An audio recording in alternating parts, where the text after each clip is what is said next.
So hi friend, welcome back to my channel. আর এখন good morning তোমাদের সবাইকে। এখন বাজে যেন কটা 10টা বেজে গেছে। মানে আমি উঠেছি অনেকক্ষণ, উঠে ভাইকে করে দিলাম। আমার এখানে চামড়া উঠে উঠে আমার পরিস্থিতিটা কী হয়েছে দেখো। তো উঠেছি অনেকক্ষণ, ভাইকে করে দিলাম পাস্তা। একটু পাস্তা করে দিয়ে এখন আমি হচ্ছে গিয়ে ফ্রেশ হয়ে নিলাম। ঠিক আছে, আমি উঠে অনেকক্ষণ উঠে বিছানার মধ্যে এদিক ওদিক করে করে মানে ফোন ঘাটতে থাকি, বড়ের সাথে কথা বলি, সব করে করে সেই হয়ে যায়। মানে বেলা করে উঠি, কারণ এখনও পর্যন্ত ঠান্ডা, এখানে প্রচুর ঠান্ডা। আমার শাশুড়ি বসে ওখানে বিড়ি করতে থাকি। এবার আমি কাজে হাত দেবো।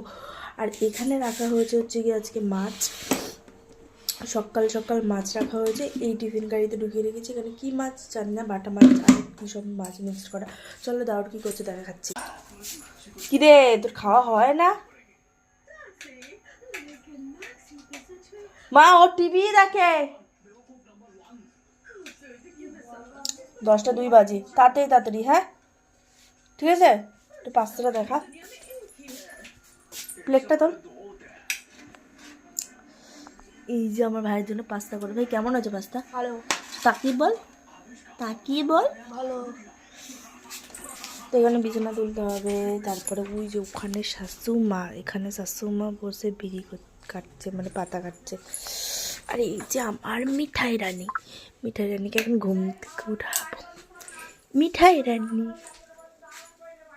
মিঠাই রানী পোকো পোকো।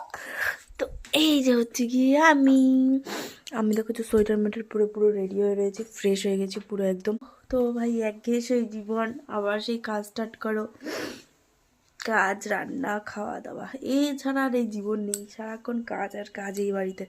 এই ঘুম থেকে ওঠার পর থেকে যে শুরু হয়, স্টার্ট হয়, মানে তারপরে একটু দুপুরবেলা একটু রেস্ট নিয়ে শোবো, যে মানে একটু শোবো নিরিবিলি, আবার সে চলে আসবে, আবার ওকে দেওয়ারের পর আবার চলে আসবে হচ্ছে কি তোমার শ্বশুর, মানে ওদেরকে খাওন দিতে দিতে আর এর সব কাজ করতে করতে সংসার জীবন এবার বুঝতে পারছি কি জ্বালা, মানে অস্বস্তিকর লাগে।